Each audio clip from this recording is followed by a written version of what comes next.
Hello everyone, good morning সবাইকে। কেমন আছো সবাই? আমি মোটামুটি ভালো আছি। আমার আরও একটি নতুন ভিডিওতে তোমাদের সবাইকে জানাচ্ছি অনেক স্বাগতম, অনেক ভালোবাসা। দেখতেই পেলে ঘড়িতে বাজে ভোর 4:30।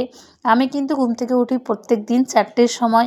ঘুম থেকে উঠে ব্রাশ করে আর এক গ্লাস উষ্ণ গরম জল খেয়ে মর্নিং ওয়াকে বেরিয়ে যাব। তবে শুধু মর্নিং ওয়াক বললে হবে না, এতে কিন্তু মানে এতটাই প্রফিট হয় আর শরীরের মধ্যে এতটাই পজিটিভ এনার্জি আসে, বলে বোঝানো যাবে না। যারা মর্নিং ওয়াক করো তাদেরকে তো বলে বোঝাতে হবে না, তবে যারা শুয়ে আছো, ঘুমোচ্ছ, তাদেরকে বলবো ব্রহ্ম মুহূর্তে ঘুম থেকে উঠে একটু সময় নিজের জন্য দাও। আমরা হাউসওয়াইফরা সকাল থেকে রাত অবধি এতটাই পরিশ্রম করি যে নিজের কথা ভাবতে ভুলেই যাই। নিজের শরীর ভালো রাখার একমাত্র উপায় হচ্ছে মর্নিং ওয়াক করা। আর এই মর্নিং ওয়াকের সাথে কিন্তু প্রত্যেক দিন টাটকা টাটকা সবজি নিয়ে আসা, এটা কিন্তু আমার কাছে অনেক বড় পাওয়া। তো যাই হোক, বড় গেট এখন খোলা যাবে না, এই ছোট দরজা দিয়ে বেরিয়ে যাচ্ছি। আর ভেতর দিক থেকে লাগিয়ে দেবে আমার শ্বশুর মশাই। উনি কিন্তু অনেক ভোরবেলায় ঘুম থেকে ওঠেন আমার সঙ্গে সঙ্গেই। তো যাই হোক, এদিকে আমি অপেক্ষায় রয়েছি আমাদের কাকিয়া এবং আমার ছোটো জায়ের জন্য। আমরা তিনজন মানে এত গল্প করতে করতে, ঠাকুর নাম করতে করতে, আনন্দ করতে করতে সকালবেলাটা কাটাই যে সারাদিন আর কোনো রকম মন খারাপ হওয়ার কোনো চান্সই নেই। মন ভালো রাখার আরও একটি উপায় হচ্ছে সকালবেলাটা ভালোভাবে কাটানো। তো এই যে আমরা গল্প করতে করতে পৌঁছে গেছি আমাদের বড় হাটে। তো বিশ্বাস করো, আমরা 20 থেকে 22 মিনিটের মধ্যেই আমাদের নাপিতপাড়া থেকে বড় হাটে চলে আসি। মানে যত স্পিডে পারি আমরা আসি। তো এদিকে খদ্দের কিন্তু একটাও নেই, সমস্ত বিক্রেতারা রয়েছেন। আর যারা পাইকার রয়েছেন, মানে যারা সবজি কিনে তারপর বেচেন, তারা রয়েছেন। তো ওনারা সবজি কিনছেন। তো সকালবেলায় আমাদের একটাই প্রফিট হয়, ওনারা যে দামে কিনেন আর কি, তো সেই দামেই আমাদেরকে বিক্রি করেন। ধরো বেলা হয়ে যাওয়ার পর 10টা 11টার দিকে যে সবজিটা 50 টাকা 60 টাকা কিলো বিক্রি হবে, সেই সবজিটা আমরা ওই 40 টাকা কিলো মতো পেয়ে যাই। তাহলে এতে প্রফিট রয়েছে। আরও একটা প্রফিট রয়েছে, এই যে আমাদের পুরুলিয়াতে অলিতে গলিতে নানা মন্দির, নানা রকমের ঠাকুর আর কি রয়েছেন। সমস্ত ঠাকুরের দর্শন করতে করতে আমরা কিন্তু সকালবেলাটা কাটাই। এটা হচ্ছে আমাদের জেলেপাড়ার কালী মন্দির। তারপর রয়েছে জেলেপাড়ার আমাদের সব থেকে বিখ্যাত দুর্গা মন্দির, যেটা জেলেপাড়ার দুর্গা মন্দির। এত বড় মন্দিরটা, দুর্গাপূজার সময় অনেক দূরের দূরের মানুষ আসে এই মন্দির দেখতে। আর সেই মন্দির যদি এই ভোরবেলায় দর্শন পাওয়া যায়, মাকে প্রণাম করা যায়, এটা কিন্তু খারাপ নয়।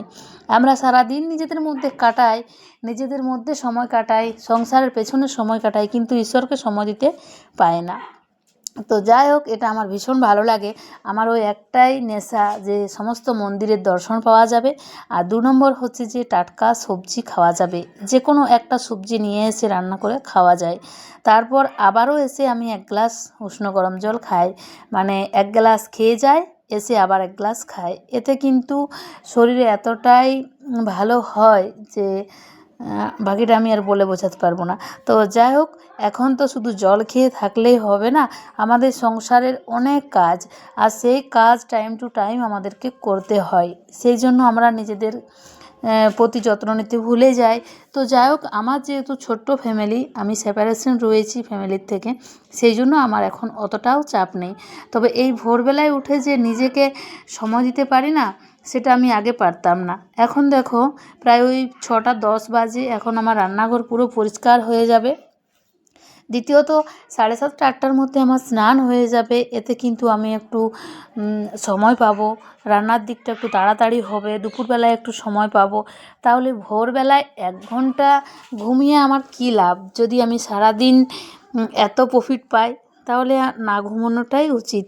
আমি আগে ঘুমোতে প্রচণ্ড ভালোবাসতাম, যে কারণে আমি কোনো কিছু কাজ সময় মতো করতে পারতাম না। এক ভাবতাম আর এক হয়ে যেত। ছেলে মেয়ের প্রতি বিরক্ত হতাম, টাইমলি ওদেরকে খেতে দিতে পারতাম না, স্কুলে যাওয়ার জন্য টিফিন সময় মতো দিতে পারতাম না, ওই শুধুমাত্র লেট করে ঘুম থেকে ওঠার জন্য। তাই আমি এখন একটু নিজেকে পাল্টানোর চেষ্টা করছি। আর সত্যি কথাই বলতে, নিজের এই পরিবর্তনটা নিজেকেই আনতে হবে। নিজের ভালো থাকার দায়িত্বটা একমাত্র নিজেকেই নিতে হবে। তুমি একটা যদি সঠিক ডিসিশন নিতে পারো তাহলে তোমার জীবনের যে পরিবর্তন সেটা অটোমেটিক হয়ে যাবে, আর সেটা তুমি বুঝতে পারবে কিছুদিন পর। তো দেখো আমার যে কন্টেনারগুলো রয়েছে যেগুলো আমি সব সময় ব্যবহার করি সেগুলো মেজে নিয়েছি। আর আমার যে কন্টেনারগুলোতে বেশি জিনিস থাকে সেগুলো তো এক সাইডে তোলা থাকে। এই কয়েকটা কন্টেনারে আমার নুন, হলুদ, লঙ্কার গুঁড়ো আর তেল থাকে, যেগুলো আমি সব সময় হাতের নাগালে প্রয়োজন। আর জিরে, গোলমরিচ, এক্সট্রা যে মশলাগুলো রয়েছে সেগুলো আমি সাইডে রাখি, যতটা প্রয়োজন হয় রান্নার সময় ঠিক ততটাই বার করি আর কি। তো এই যে রান্নাঘর ছোট হোক বা বড়, যদি আমরা একটু পরিষ্কার পরিচ্ছন্নভাবে রাখি দেখতে খুব ভালো লাগে। আর পরিষ্কার পরিচ্ছন্ন জায়গায় নিজেরও এতটা পজিটিভ এনার্জি আসে, সেটা তো আর বলা যাবে না। যারা পরিষ্কার পরিচ্ছন্ন থাকো, যারা নিজের এই সংসারটাকে ভালোবাসো তারাই বুঝতে পারবে। যাই হোক, সমস্ত কাজকর্ম করে এখন আমার কিন্তু স্নান হয়ে গেছে, আর এই যে সমস্ত জিনিস জায়গা মতো রেখে দিয়েছি। আর হ্যাঁ, আমার শ্বশুরবাড়ি গ্রামে, আর সেখানে আমাদের নিজেদের পুকুর রয়েছে, সেই পুকুরে মাছ ধরানো হয়েছে।